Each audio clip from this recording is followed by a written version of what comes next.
শরতের কোনো এক ভোরবেলায় কুয়াশা ভেজা মাঠের বুক চিরে যখন আলো ফোটে, দূরে কাশফুলেরা যেন হাসে মৃদু হাওয়ায়। মনে হয় সাজিয়েছে এক সাদা রঙের রাজ্য, যেখানে নেই কোনো ব্যস্ততা, শুধু আছে মাটির গ্রান আর মায়া ভরা নীরবতা। চলো হারিয়ে যাই সে কাশফুলের রাজ্যে। সো হ্যালো এভরিওয়ান, আসসালামু আলাইকুম। আপনারা সবাই কেমন আছেন? আমি আলহামদুলিল্লাহ আল্লাহর রহমতে ভালো আছি। আমার নতুন ব্লগে আপনাদের স্বাগতম। আমরা আজকে চলে যাচ্ছি ভোরের এই কুয়াশা মাখা সকালে কাশফুল ভ্রমণে।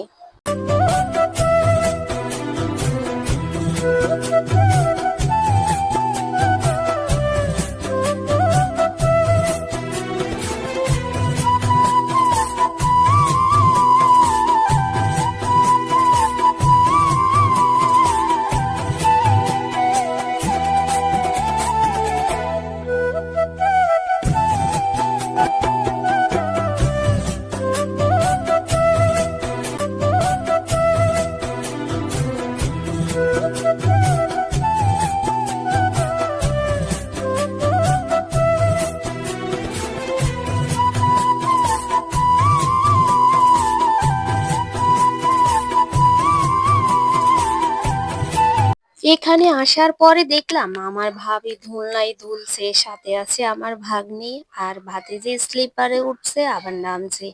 ওদের এগুলা দেখে আমারও না ইচ্ছে জাগলো একটু দোলনাতে দোলার। মনে হলো ঠিক শৈশবে ফিরে গেলাম। শৈশবে এই জায়গাটায় আমরা অনেক আসছি, অনেক খেলাধুলা করছি।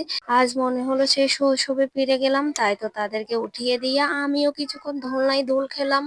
আজকের ভিডিওর ভয়েসটা দিতে অনেক বেশি ঝামেলা হলো, কারণ চারদিক থেকে যে চিৎকার চেঁচামেচি আসতেছে তার জন্য ভালোভাবে ভয়েসটা কন্টিনিউ করতে পারিনি। ভোরের আলো এখনো ভালো করে ফোটেনি, সময়টা হচ্ছে সকাল 5টা। দেখো এই কুয়াশার মধ্যে আমরা চলে আসলাম কাশফুল ভ্রমণের জন্য।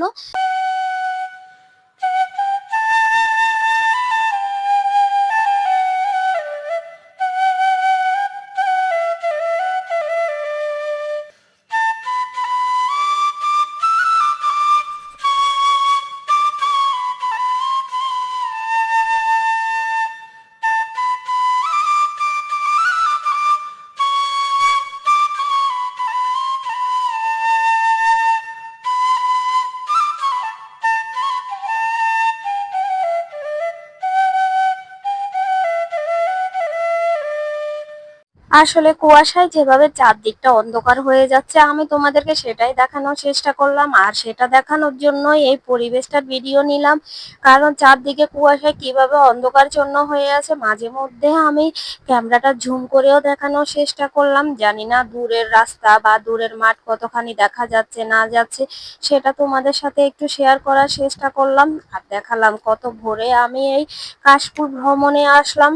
কারণ এমন একটা সুন্দর পরিবেশ উপভোগ করার জন্যই আজকের এই কাশফুল ভ্রমণে আসলাম ভোরবেলাতে। না হলে ভোরবেলায় কখনোই আমি কাশফুল ভ্রমণে আসতাম না। কাশফুল পেরোনোর জন্য আমাদের এখন এই ধান ক্ষেত পেরোতে হবে। তো আমার ভাবি নেমে যাচ্ছে এই ধান ক্ষেতের আল, আসলে এগুলাকে আল বলে না কি বলে জানি না, আমাদের এখানকার আল বলে। তো আমরা এখানে নেমে যাচ্ছি, আর দেখো চারদিকের পরিবেশটা আরো একবার ভিডিও করে নিই। আর দেখো আমার ভাবি আর ভাতিজি কোথায় চলে গেছে, আর ওই যে দেখো দূরে সাদা সাদা দেখা যাচ্ছে, ওইটাই হচ্ছে কাশফুলের বাগান। সবচেয়ে মজার ও হাস্যকর ব্যাপার কি জানো, আমার ভাতিজি না এখানে আসি পড়ে গেছে, কিন্তু ভাবি পিছনের দিকে তাকাতে রাজি না। কারণ সে ভিডিও করার জন্য চলে যাচ্ছে, আর ভাতিজি এখান থেকে নড়াচড়া করছে না, আমাকে বারবার বলতেছে আমাকে ধরো। আর এখানে আসার আগে আমরা কিছু মেহেদি পাতা চুরি করলাম, তো ভাতিজি ওই পাতাগুলা নিয়েই হাসছে।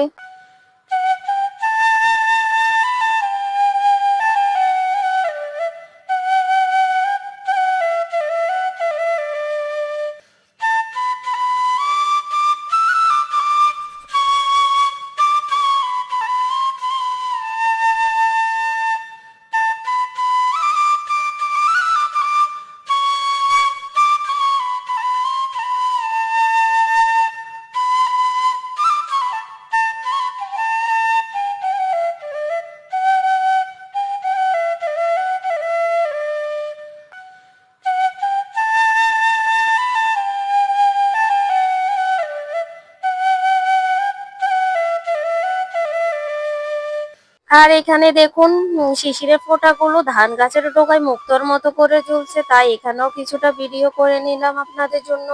আর এখানে আসার পরে দেখলাম কাশবন একদম ফাঁকা করে ফেলছে, কারণ চারদিকে এত কাশফুল গাছ ছিল, এত ফুল ফুটছে।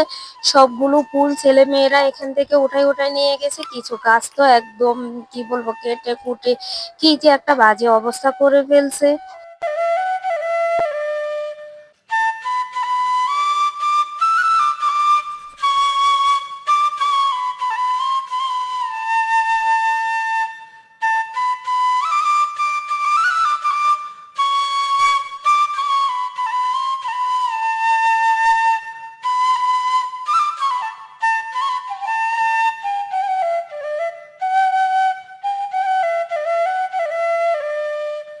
ভুল সময় ভুল জায়গায় চলে আসলাম। এই কাশফুল ভ্রমণে যদি বিকাল বেলায় আসতাম, পরিবেশটা একদম অন্যরকম স্বপ্নের জগৎ মনে হতো। আর আরেকটা কথা হচ্ছে, যদি এর কিছুদিন আগেও আসতাম, কারণ 1 সপ্তাহ আগেও জানতাম এখানে কাশফুলে ভরপুরই ছিল। কিন্তু এই কয়েকদিনে কাশফুলগুলোরও এমন পরিস্থিতি করে ফেলছে যে কাশফুলগুলো সব নষ্ট করে ফেলছে। শুধু কাশফুল না, সবগুলা গাছ নষ্ট করে ফেলছে।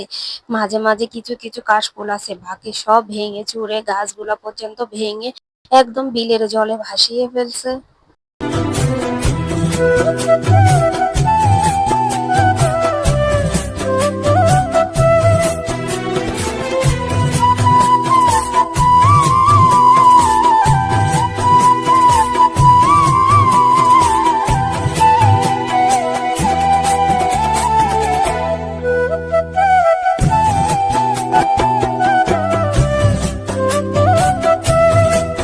কাশফুলের মাঝখানে ফাঁকা অংশে যখন ঢুকলাম, তখন ওইখানে গিয়ে দেখলাম যে সবগুলো কাশফুলকে একদম মাটিতে মিশিয়ে ফেলছে।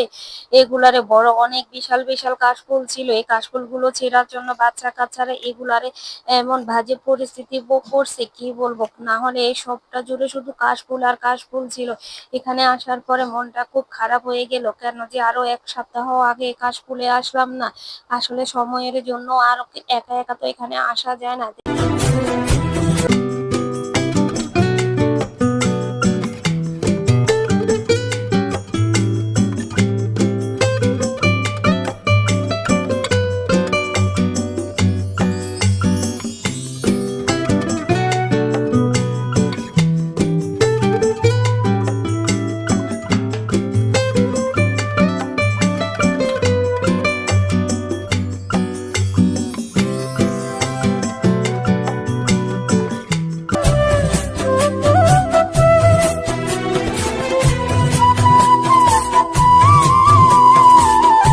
তো আমার এই ভিডিওটা এ পর্যায়ে এসে আপনাদের কাছে কেমন লাগলো অবশ্যই কমেন্টের মাধ্যমে জানাবেন। আর এখনো পর্যন্ত যারা লাইক করেন না, প্লিজ একটা করে লাইক করে দেন। আপনার একটা লাইকে আমার ভিডিওটা ভাইরাল করতে সাহায্য করবে। আর নতুন পুরাতন সব বন্ধুর কাছে আমার একটাই অনুরোধ, ফুল ভিডিও দেখবেন। তো আজ এ পর্যন্ত, সবাই ভালো থাকবেন, সুস্থ থাকবেন। আবারও দেখা হবে নতুন কোনো ভিডিওতে।